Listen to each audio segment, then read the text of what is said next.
Bonjour à tous, alors dans cette nouvelle vidéo on va envisager les effets visuels ainsi que la possibilité de faire une maquette blanche. Alors donc c'est simple, encore une fois, lorsque vous allez dans le paramétrage de vos images de rendu, vous sélectionnez votre image, vous avez en fait la possibilité, donc votre image ou votre vidéo, peu importe, vous avez la possibilité d'aller dans plus et d'accéder aux effets visuels. Alors les effets visuels c'est quoi?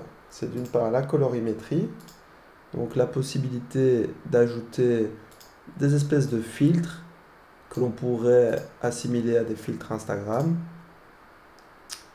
Voilà, qui changent en quelque sorte la couleur globale de votre image. Donc voilà, je vous laisse parcourir les différentes images. Alors vous avez la possibilité entre autres de faire varier le contraste, donc le diminuer ou au contraire rajouter beaucoup de contraste.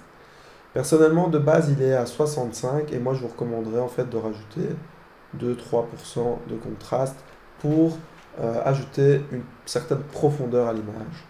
Et à côté de ça, vous avez la saturation.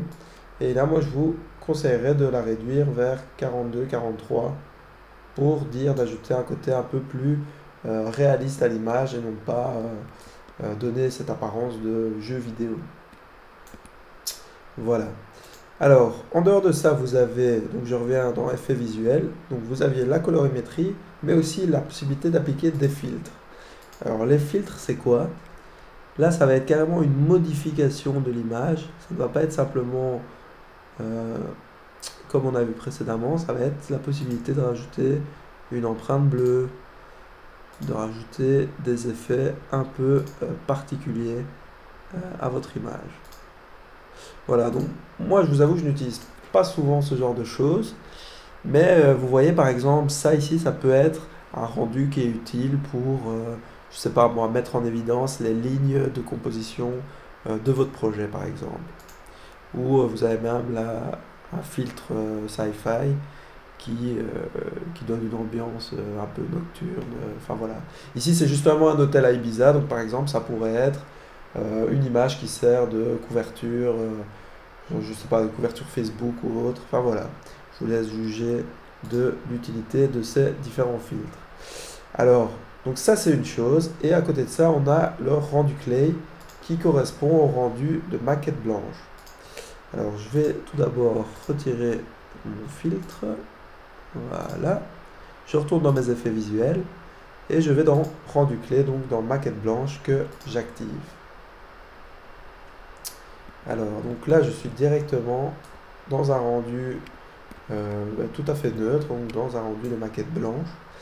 Et il faut savoir que d'emblée, je vous conseillerais en fait de modifier la couleur pour aller sur quelque chose de plus réaliste, comme ceci. Voilà. Alors, une fois que vous avez votre maquette blanche, vous avez en fait la possibilité de jouer sur certains paramètres tels que la translucidité. Donc comme vous pouvez voir, plus la translucidité est au maximum, plus le tout est très homogène, mais on a du mal limite à distinguer les différents détails. Et plus vous descendez ce paramètre, et plus vous avez une distinction claire des différents objets de la scène. Donc moi je vous conseille vraiment de le baisser à 0%. Voilà, de cette manière vous voyez tout clairement. Alors autre chose, vous avez la possibilité de mettre certains objets en couleur. Donc si vous voulez par exemple que toutes les surfaces en vert ne soient pas affectées par le rendu maquette blanche, vous le décochez. Idem pour le terrain. Donc voilà, comme vous pouvez voir, vous avez le contexte qui apparaît à présent en couleur. La possibilité de faire de même pour la végétation, pour l'eau, comme vous pouvez le voir dans la piscine, mais aussi pour les personnages, les véhicules, les différents objets et autres. Donc voilà, si finalement vous voulez enlever complètement le rendu blanc, vous appuyez sur autre et vous aurez tout en rendu normal. Donc comme vous pouvez voir, ça peut être utile en fait pour mettre en évidence votre projet. Donc moi je vous inviterais plutôt à faire l'inverse. c'est soit mettre plus ou moins tout en maquette blanche, ou soit mettre les personnages, la végétation, les objets, l'eau, tout ce qui est un peu superficiel en maquette blanche pour mettre en évidence votre projet. Enfin voilà, ça je laisse à votre appréciation. Moi, personnellement, je trouve intéressant d'avoir la végétation qui ressort.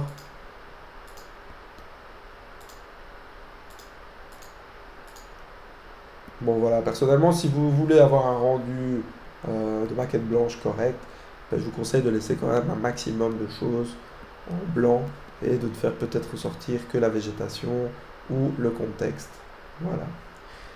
Vous avez la possibilité aussi d'appliquer une certaine réflexion, bon, qui n'est plus vraiment visible à l'heure actuelle. Donc je vais désactiver et réactiver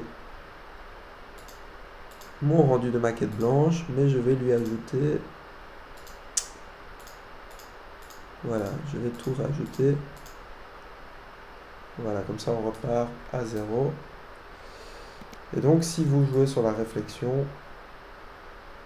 on ne s'en rend peut-être pas compte à l'image, mais en fait, vous avez, comme vous pouvez le voir, si vous regardez les ombres, là elles sont presque claires au maximum, tandis que lorsqu'on le met à zéro, vous avez un contraste qui est quand même bien plus marqué.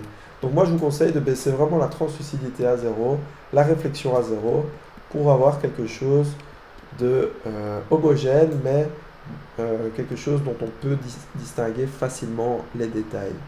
Voilà. Et voilà, je pense qu'on a fait le tour de tout ça. Donc, je vous conseille en fait de faire un petit tour de toutes ces options, de tester un peu pour trouver le genre de modèle qui vous correspond le mieux, ce qui vous convient le mieux. Et de me lâcher un petit commentaire si vous avez peut-être découvert quelque chose d'intéressant en plus à ajouter. Voilà, n'hésitez pas à intervenir. Posez un petit like sur la vidéo pour me montrer votre soutien. Et si vous voulez vous abonner et ne rater aucune vidéo, cliquez sur la petite cloche. À très bientôt.